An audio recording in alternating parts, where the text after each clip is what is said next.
Hello guys, take गुरु शिक्षा में आपका फिर से स्वागत है। इस वीडियो में बात करेंगे साइंस के इंपॉर्टेंट क्वेश्चंस के बारे में। अगर आप आरआरबी जेई, आरआरबी एनटीपीसी या एसएससी की तैयारी कर रहे हो तो आपके लिए बहुत इंपॉर्टेंट वीडियो है। इस वीडियो में आपके लिए इंपॉर्टेंट क्वेश्चंस लेके आया हूँ। इसमें मैं आपको जो है क्वेश्चंस भी एक्सप्लेन करूँगा और इसके अलावा जो है और भी वीडियोज़ लाऊंगा इसके बाद में। तो अगर आप फर्स्ट टाइम चैनल पर आए तो चैनल को सब्सक्राइब जरूर कीजिए। नीचे रेड बटन है सब्सक्राइब का, उस पर क्लिक कीजिए और साथ ही बेल आइकन को दबाइए। इसके अलावा जो है हिस्ट्री के क्वेश्चंस भी मैं आपके सामने लाऊंगा, रीजनिंग और मैथ्स के क्वेश्चंस भी आपके सामने लाऊंगा। तो शुरू से आखिर तक ये वीडियो देखिए। इस वीडियो में जो भी क्वेश्चंस है वो आप क्वेश्चंस का आंसर दे सकते हो और लास्ट में हमें बता सकते हो कि आपने कितने क्वेश्चन सही किए हैं। सबसे पहले बात करते हैं कि फर्स्ट क्वेश्चन है आज का, पृथ्वी के गुरुत्वाकर्षण क्षेत्र की तीव्रता अधिकतम होती है तो पृथ्वी के केंद्र पर होती है, ध्रुवों पर होती है, विषुवत रेखा पर होती है, भूपृष्ठ पर होती है। तो इसका जो सही उत्तर है वो होगा ध्रुवों पर। अब ये क्यों होता है देखिए, अगर मान के चलते हैं कि ये पृथ्वी है पे मौजूद हो, यानी ये भूमध्य रेखा इस पर मौजूद हो, तो आपके एक नीचे की साइड यानी पृथ्वी के केंद्र की तरफ आपको गुरुत्वाकर्षण बल लगता है और जब पृथ्वी घूमती है तो जो सेंट्रीफ्यूगल फोर्स होता है वो लगता है mv²/r। ठीक है, mv²/r। ये लिखने में प्रॉब्लम आ रही है क्योंकि मेरे पास ऐसी टेक्निक नहीं है कि मैं इसको लिख सकूं। ठीक है, तो आप इसको एडजस्ट कर सकते हो, लेकिन mv²/r बाहर की तरफ लगता है और पृथ्वी केंद्र की तरफ जो है गुरुत्वाकर्षण बल लगता है। तो जैसे आप ध्रुवों की तरफ जाते हो तो देखिए यहाँ पर आप अगर आते हो तो ये सेंटर एक लाइन होती है, यहाँ पर पृथ्वी रोटेट नहीं होती, यानी एक सेंटर है, इस रेखा पर पृथ्वी रोटेट नहीं होती है, यहाँ पर कोई पॉइंट घूमता नहीं है, जिसकी वजह से जो है mv²/r जीरो होता है। यहाँ पे r जीरो, तो आपको ध्यान रखना है जीरो होता है mv²/r, जिसकी वजह से यहाँ पर जो बाह्य बल होता है वो जीरो होता है। तो ध्रुवों पर जो है सिर्फ ग्रेविटी लगती है, यहाँ पर तो बैलेंस होता है। देखिए यहाँ पर ग्रेविटी लगती है तो कुछ पार्ट इधर लगता है, mv²/r का कुछ पार्ट इधर लगता है, जिसकी वजह से ग्रेविटी कम हो जाती है। लेकिन ध्रुवों पर mv²/r जीरो रहता है, जिसकी वजह से सिर्फ ग्रेविटेशनल बल रहता है, फोर्स रहता है। तो इसकी वजह से ध्रुवों पर सबसे अधिकतम तीव्रता रहती है। आपको ये बात ध्यान रखनी है। ठीक है, नेक्स्ट बात करते हैं, क्वेश्चन पे चलते हैं। गैस का घनत्व अधिकतम होता है कम तापमान उच्च दाब पर, कम तापमान निम्न दाब पर, उच्च तापमान कम दाब पर या उच्च तापमान उच्च दाब पर। तो देखिए गैस, इसका जो उत्तर होगा वो सही उत्तर होगा इसका फर्स्ट, कम तापमान उच्च दाब पर। जो गैसों के अणु होते हैं वो जब दाब उच्च रहता है तो बहुत पास पास आ जाते हैं और टेम्परेचर कम होता है तब बहुत पास पास आ जाते हैं।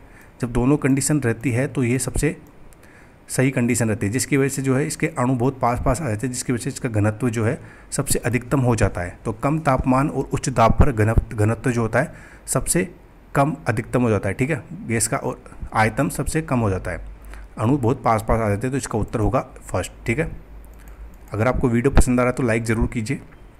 नेक्स्ट है, वायु में ध्वनि का वेग किसमें परिवर्तन के साथ परिवर्तित नहीं होता है। तो देखिए आपके ऑप्शन है दाब, तापमान, नमी की मात्रा या वायु की दिशा। तो इसका जो सही उत्तर होगा वो दाब के साथ परिवर्तन में जो है ध्वनि के वेग पर कोई असर नहीं पड़ता है, लेकिन तापमान बढ़ने पर ध्वनि का वेग बढ़ जाता है। नमी की मात्रा के साथ भी जो है ध्वनि का वेग, नमी की मात्रा के साथ बढ़ जाती है तो ध्वनि का वेग भी बढ़ जाता है। बारिश के दिनों में आवाज़ दूर तक सुनाई देती है। और वायु की दिशा पर तो पूरा असर पड़ता ही है, जिस साइड में वायु की दिशा होगी उस साइड में वायु का जो ध्वनि का वेग है वो बढ़ जाता है। तो इसका जो उत्तर होगा वो होगा दाब। नेक्स्ट बात करते हैं, ध्वनि नहीं गुजर सकती है जल में, वायु में, निर्वात में या स्टील में। तो बात करें ध्वनि का, तो ध्वनि हमेशा ध्यान रखना है आपको, जो साउंड होता है वो कभी भी निर्वात में पास नहीं हो सकता है, यानी इसके माध्यम से कभी नहीं गुजर सकता है। अंतरिक्ष में जो भी यात्री जाते हैं, जो साइंटिस्ट जाते हैं, वो आपस में कभी बात नहीं कर पाते क्योंकि वहाँ पर जो है कोई भी वातावरण नहीं होता है, जिसकी वजह से निर्वात में ध्वनि नहीं गुजर सकती। आपको ये बात ध्यान रखनी है। ठीक है, नेक्स्ट चलते हैं, निम्नलिखित में से कौन सा अधिक प्रत्यास्थ है। ठीक है, फ्लेक्सिबल, तो स्टील, रबड़, प्लास्टिक, लोहा। तो इसका जो सही उत्तर होगा वो होगा स्टील। ठीक है, निम्नलिखित में से कौन सा अधिक प्रत्यास्थ है, तो स्टील जो होगा वो अधिकतम प्रत्यास्थ है। ठीक है, स्टील इसका सही उत्तर है। नेक्स्ट बात करते हैं, निम्नलिखित में से किसकी ऊष्माधारिता अधिक है। ठीक है, जल की, लोहे की, बेंजीन की या चांदी की। ठीक है, तो इसका उत्तर होगा जल। देखिए जल की ऊष्माधारिता सबसे अधिकतम होती है, जिसकी वजह से जो है गाड़ियों के रेडिएटर में, गाड़ी के इंजन को ठंडा रखने में जल का प्रयोग किया जाता है। जहाँ पर भी जल ठंडा रखने की बात आती है ज़्यादातर जगह पर जल का ही उपयोग किया जाता है, क्योंकि जल जो है उसकी ऊष्माधारिता अधिकतम होती है और ज़्यादा से ज़्यादा जो है ऊष्मा को ये ग्रहण कर सकता है। नेक्स्ट बात करते हैं, नेक्स्ट क्वेश्चन, हाइड्रोजन स्पेक्ट्रम की व्याख्या सबसे पहले किसने की थी? तो इसका जो सही उत्तर होगा वो होगा नील्स बोर। नील्स बोर इसका सही उत्तर होगा, ठीक है। 3rd नंबर इसका सही उत्तर, इस हाइड्रोजन स्पेक्ट्रम की व्याख्या सबसे पहले नील्स बोर ने की थी। नेक्स्ट है, सूर्य का ताप निम्नलिखित में से किस प्रक्रिया द्वारा पृथ्वी तक पहुंचता है? देखिए ये भी इंपॉर्टेंट क्वेश्चन है। देखिए सूर्य का ताप, आपके ऑप्शन है चालन, संवहन, विकिरण या सभी। तो विकिरण के माध्यम से सूर्य का ताप पृथ्वी तक पहुंचता है। इलेक्ट्रोमैग्नेटिक वेव होती है, सूर्य का जो प्रकाश होता है वो इलेक्ट्रोमैग्नेटिक वेव होती है। इलेक्ट्रोमैग्नेटिक वेव जो होती है वो निर्वात में भी गमन कर सकती है, यानी एक जगह से दूसरी जगह जा सकती है। इसलिए जो है विकिरण के माध्यम से सूर्य का ताप पृथ्वी तक पहुंचता है। पानी की बात करें, अगर पानी को हम गर्म करते हैं तो पानी की जो अणु है उनका जो ताप एक जगह से दूसरी जगह जाता है वो संवहन के माध्यम से जाता है, ठीक है, संवहन के माध्यम से जाता है। और जो लोहा, जैसे लोहे, कोई भी मेटल होता है, जब उसको गर्म करते हैं, यहाँ से अगर गर्म कर रहे हैं तो जब टेम्परेचर एक जगह से दूसरी जगह जा रहा है तो उसका जो कारण है वो चालन होता है, ठीक है। तो आपको ये बात ध्यान रखनी है, ऐसे डायरेक्टली क्वेश्चन पूछ लिए जाते हैं, तो इसका उत्तर विकिरण होगा। नेक्स्ट बात करते हैं, नोट किसका माप है? सौर विकिरण का, जलयान की गति का, गोल वस्तु की वक्रता का या भूकंप की तीव्रता का? तो नोट जो है वो जलयान की गति का मात्रक है। जलयान जो भी समुद्र या ऐसी जगहों पे उपयोग किए जाते हैं, तो नॉटिकल माइल्स आपने नाम सुना होगा, तो वहाँ की दूरी को नापने के लिए नॉटिकल्स माइल्स का प्रयोग किया जाता है। नेक्स्ट चलते हैं, नेक्स्ट क्वेश्चन है, खतरे के सिग्नल प्राय लाल क्यों होते हैं? इंपॉर्टेंट क्वेश्चन है। सबसे कम चमकता है, वेग न्यूनतम होता है, विचलन सबसे कम होता है, आंखों को नुकसान नहीं पहुंचाता है। तो इसका जो सही उत्तर होगा वो होगा इसका विचलन सबसे कम होता है। बात करते हैं सबसे पहले, जैसे रेड लाइट है, ठीक है, तो रेड लाइट जब अपन बहुत दूर से देखते हैं तो इसका विचलन सबसे कम होता है, जिसकी वजह से अपन इसको आसानी से देख पाते हैं। बैंगनी कलर की बात करें तो सबसे ज़्यादा विचलन होता है। तो आपको ये बात भी ध्यान रखनी है, ये भी पूछ लिया जाता है आपसे कि सबसे ज़्यादा विचलन किसका होता है? तो बैंगनी का सबसे ज़्यादा विचलन होता है और लाल का सबसे कम विचलन होता है, ठीक है।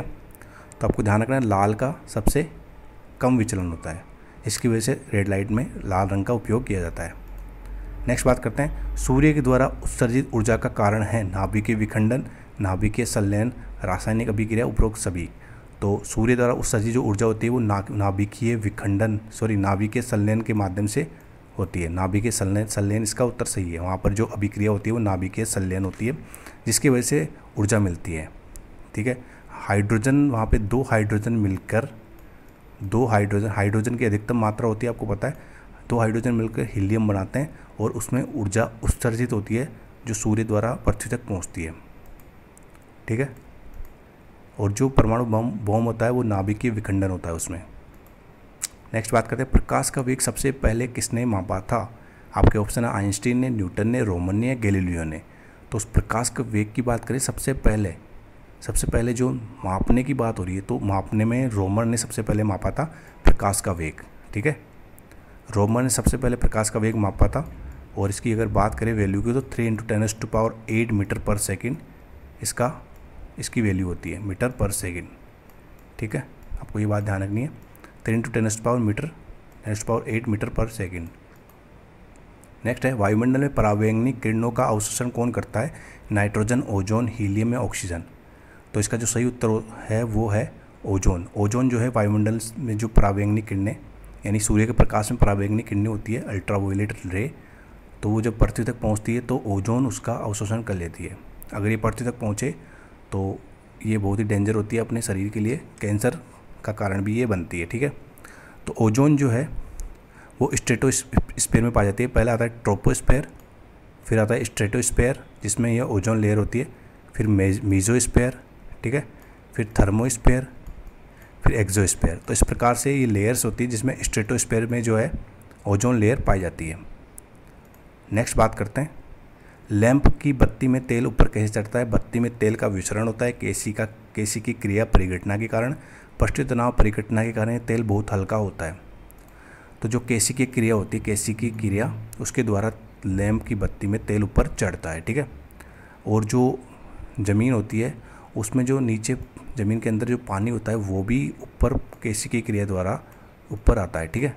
इसलिए किसान इनको जोत देते हैं, ठीक है, जैसे इनमें हल चलवा देते हैं ताकि जिसकी वजह से जो है केशिकाएँ टूट जाए और पानी ऊपर ना आए और जो सूर्य का प्रकाश है उसकी वजह से ये पानी वाष्पीकरण ना हो जाए, तो नमी इसकी चली जाएगी इस वजह से, इसलिए वो इनको जोतते हैं। ठीक है, नेक्स्ट बात करते हैं दाब बढ़ने से बर्फ़ का गलनांक बढ़ता है, घटता है, अपरिवर्तित होता है या कह नहीं सकते। तो देखिए दाब अगर बढ़ता है तो बर्फ़ का गलनांक घटता है। क्यों? देखिए अगर मान लेते हैं जो बर्फ़ होती है वो 0 डिग्री, पानी और बर्फ़ 0 डिग्री पर जमते हैं, तो 0 डिग्री से जैसे मान लेते हैं अगर किसी जगह पर -1 टेम्परेचर है तो वहाँ बर्फ़ जमी हुई है, जब अपन इस पर प्रेशर डालते हैं तो बर्फ़ जो है -1 डिग्री पर भी पिघलने लगती है। वैसे नहीं पिघलनी चाहिए, लेकिन जब प्रेशर डालते हैं तो दाब बढ़ाते हैं तो -1 डिग्री पर भी बर्फ़ पिघलने लगती है, तो इसलिए जो है बर्फ़ का गलनांक घटता है दाब बढ़ाने से। नेक्स्ट है निम्न द्रव्यों में से ध्वनि सबसे तेज यात्रा करती है, स्टील में, निर्वात में, जल में, वायु में। तो बात करते हैं सबसे ज़्यादा जो है ध्वनि जो है स्टील में जो है यात्रा करती है, निर्वात में तो बिल्कुल करती नहीं है, तो स्टील इसमें सही उत्तर है। सबसे तेज यात्रा जो है स्टील में करती है। नेक्स्ट बात करते हैं पृथ्वी के गुरुत्वाकर्षण क्षेत्र की तीव्रता अधिकतम होती है। ये क्वेश्चन ऑलरेडी मैंने डिस्कस कर लिया है, इसका उत्तर है ध्रुव पर। ठीक है, नेक्स्ट बात करते हैं ओजोन परत के न होने से वायुमंडल में कौन सी किरणें प्रवेश कर जाएगी। अभी ऑलरेडी डिस्कस किया है, ऐसा भी जो परावैंगनी किरणें होती है वो वायुमंडल में प्रवेश कर जाएगी, जो अपने शरीर के लिए, हेल्थ के लिए बहुत डेंजर है। ठीक है, नेक्स्ट बात करते हैं विद्युत बल्ब का फिलामेंट किससे बना होता है, सीसा, टंगस्टन, नाइक्रोम या तांबा। तो इसका जो सही उत्तर होगा वो टंगस्टन होगा। टंगस्टन का बना होता है विद्युत बल्ब का फिलामेंट, जिसका जो गलनांक है वो बहुत ज़्यादा होता है, यानी बहुत गर्मी पाकर भी ये जल्दी से पिघलता नहीं है। बल्ब जो है बहुत अधिक टेम्परेचर हो जाता है, जिसके कारण भी ये पिघलता नहीं है, तो आपको ध्यान रखना टंगस्टन इसका सही उत्तर होगा। नेक्स्ट बात करते हैं प्रकाशीय तंतु किस परिघटना पर आधारित है, परिक्षेपण, व्यतिकरण, पूर्ण आंतरिक परावर्तन या अपवर्तन। तो प्रकाशीय तंतु जो है वो पूर्ण आंतरिक परावर्तन पर आधारित है। ठीक है, आपको ध्यान रखना पूर्ण आंतरिक परावर्तन, यानी ऑप्टिकल फाइबर आपने देखी होगी, उसमें जो भी सिग्नल है वो इस प्रकार से गमन करता है। तो यहाँ से जो लाइट है वो टकराती है, रिफ्लेक्ट होती है, फिर टकराती है, रिफ्लेक्ट होती है, तो इसी को पूर्ण आंतरिक परावर्तन बोला जाता है। ठीक है, नेक्स्ट है एक कागज़ का टुकड़ा व एक गेंद दोनों एक साथ गिराए जाएँ तो दोनों अगर साथ नीचे आते हैं तो वह क्या परिस्थिति है। उनका आयतन बराबर है, उनका द्रव्यमान बराबर है, उनका घनत्व बराबर है, उनको निर्वात में गिराया गया है। तो एक कागज़ और एक गेंद को दोनों को अगर अपन गिराते हैं तो जब वो दोनों साथ आके गिरते हैं धरती पर, तो इसका मतलब है दोनों का जो निर्वात में गिराया गया है। ठीक है, अगर निर्वात में गिराते हैं, नॉर्मली ऐसा होता नहीं है, अपन जब कागज़ और पत्थर गिराते हैं तो कागज़ देर से पहुंचता है, लेकिन निर्वात यानी वायुमंडल ना हो तो दोनों साथ साथ पहुंचेंगे, क्योंकि ग्रेविटेशनल फोर्स जो है उस पर, उसके जो भार है उस पर डिपेंड नहीं करता है। तो आपको ये बात ध्यान रखनी है। ट्रांसफॉर्मर किसके सिद्धांत पर कार्य करता है, अन्योन्य प्रेरण, स्वप्रेरण, जनरेटर या इन्वर्टर। तो जो ट्रांसफॉर्मर होता है वो अन्योन्य प्रेरण, म्यूचुअल इंडक्शन पर काम करता है। ट्रांसफॉर्मर की 2 कॉइल्स होती है। ठीक है, इसमें एक साइड हम AC देते हैं, AC पर ही काम करता है ये, AC देते हैं, जिसकी वजह से म्यूचुअल इंडक्शन, अन्योन्य प्रेरण के कारण इसमें भी जो है धारा बनती है। तो अपने को जब कम चाहिए होगी तो ये जो इस सेकंड ये तो फर्स्ट कोयल हो गई, ये सेकंड कोयल हो गई। सेकंड कोयल में जो संख्या है इनकी रोटेशन, जो ये सेकंड में जो कोयल्स की संख्या है वो कम रखेंगे तो वोल्टेज कम मिलेगा, और ज़्यादा रखें तो वोल्टेज ज़्यादा मिलेगा। ठीक है, आपको ये ध्यान रखनी है। नेक्स्ट बात करते हैं नाभिकीय रिएक्टर में इनमें से एक ईंधन का काम करता है, कोयला, यूरेनियम, डीजल या रेडियम। तो यूरेनियम जो है नाभिकीय रिएक्टर में ईंधन का काम करता है, तो इसका उत्तर सेकंड होगा। नेक्स्ट है एक व्यक्ति अवतल लेंस वाला चश्मा पहनता है, बिना चश्मे के प्रतिबिंब कहाँ बनेगा। तो इसका जो उत्तर होगा, देखिए आप ऑप्शन देख लीजिए, इसका उत्तर होगा रेटिना के सामने। क्यों?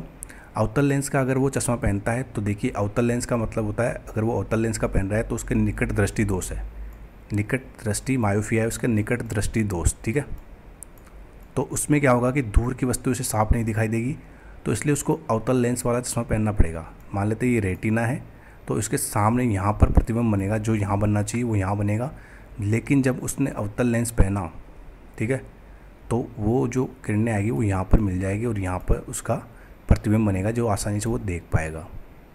तो आपको ये बात भी ध्यान रखनी है। अगर आपको वीडियो पसंद आ रहा है तो लाइक ज़रूर कीजिए, सब्सक्राइब नहीं किया तो सब्सक्राइब जरूर कीजिए। नेक्स्ट क्वेश्चन है डॉक्टरों द्वारा प्रयोग किया जाने वाला स्टेथोस्कोप किस सिद्धांत पर काम करता है, ध्वनि का परावर्तन, ध्वनि का अपवर्तन, ध्वनि का अध्यारोपण या ध्वनि का व्यतिकरण। तो इसका जो उत्तर होगा वो ध्वनि का परावर्तन होगा।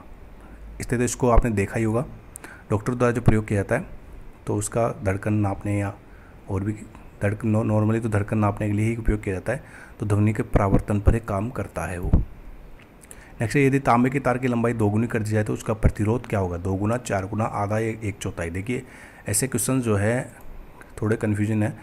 देखिए आर जो होता है रेजिस्टेंस, वो R = रो L/A, इसका एक फॉर्मूला होता है, ठीक है। अब ये बोल रहा है कि लंबाई अगर 2 गुनी कर दी, यानी L 2 गुना कर दिया जाए तो 2 गुना ही हो जाएगा रेजिस्टेंस, प्रतिरोध, ठीक है। तो इसका उत्तर 2 गुना होगा। लेकिन अगर खींचकर लंबा कर दिया जाए तो प्रतिरोध, देखिए खींचकर अगर लंबा कर दिया जाए 2 गुना, तो 2 गुना तो लंबाई हो जाएगी। और अगर इसके एरिया की बात करें, यानी एक तार है ये, ठीक है, अगर देखिए इसको खींच के करता हूँ तो इसका जो ये एरिया है वो कम हो जाएगा। ये वाली जो है इसकी चौड़ाई वो कम हो जाएगी, थोड़ा पतला हो जाएगा तार। तो जब पतला हो जाएगा तो A/2 हो जाएगा, तो ये ऊपर जाएगा तो मल्टीप्लाई होगा तो 4, यानी रेजिस्टेंस 4 गुना हो जाएगा, ठीक है। अगर खींचकर लंबाई इसको 2 गुना कर दिया जाए तो इसका जो प्रतिरोध है वो 4 गुना होगा, लेकिन इसका उत्तर होगा फर्स्ट, ठीक है ना। नेक्स्ट बात करते हैं, पानी में हवा का बुलबुला व्यवहार करता है अवतल लेंस की भांति, उत्तल लेंस की भांति, अवतल दर्पण की भांति या उत्तल दर्पण की भांति। तो इसका जो उत्तर होगा, पानी में हवा का बुलबुला अवतल लेंस की भांति कार्य करता है, फर्स्ट इसका सही उत्तर होगा। नेक्स्ट है, लंबी दूरी के बेतार संचार के लिए अपेक्षित तरंगे हैं रेडियो तरंगे, सूक्ष्म तरंगे, पराबैंगनी तरंगे, अवरक्त तरंगे। तो लंबी दूरी के लिए जो अपन संचार करते हैं, कम्युनिकेशन करते हैं, वो रेडियो तरंगे के माध्यम से करते हैं। फर्स्ट इसका सही उत्तर होगा, रेडियो तरंगों के माध्यम से जो है अपन इसमें इसका कम्युनिकेशन करते हैं। आपको ये बात भी ध्यान रखनी है। नेक्स्ट है, द्रव चालित ब्रेक निम्नलिखित में से किस सिद्धांत पर कार्य करता है? थॉमसन नियम, बर्नौली नियम, पास्कल नियम या न्यूटन नियम। तो इसका जो उत्तर होगा वो होगा पास्कल नियम। पास्कल में द्रव चालित ब्रेक उपयोग किए जाते हैं, पास्कल नियम इसका सही उत्तर है। प्रकाश तरंगे हैं चुंबकीय तरंगे, विद्युत तरंगे, विद्युत चुंबकीय तरंगे, स्थिर विद्युत तरंगे। तो विद्युत चुंबकीय तरंगे होगी, इसका उत्तर सही होगा, ठीक है। विद्युत चुंबकीय तरंगे, इलेक्ट्रोमैग्नेटिक वेव, प्रकाश तरंगे हैं जो निर्वात में भी गमन कर सकती है। तो आपको ये बात ध्यान रखनी है। अब आपके लिए क्वेश्चन है जिसका उत्तर आपको देना है। तो आपके सामने आपका जो क्वेश्चन है वो है, निम्न में से किसे मास्टर ग्रंथि कहा जाता है? एड्रिनल ग्रंथि, पीयूष ग्रंथि, थाइमस ग्रंथि या पीनियल ग्रंथि। तो इसका उत्तर आपको कमेंट करके बताना है, इसका सही उत्तर क्या होगा। इसके अलावा अगर आपको ये वीडियो पसंद आए तो लाइक ज़रूर कीजिए, शेयर कीजिए, सब्सक्राइब कीजिए। और भी मैं वीडियो लाऊंगा आपके सामने नेक्स्ट वीडियोज़ में। इसमें हिस्ट्री के क्वेश्चंस होंगे, जीके और जो है साइंस के क्वेश्चंस होंगे। थैंक यू सो मच, मिलते हैं अगले वीडियो में।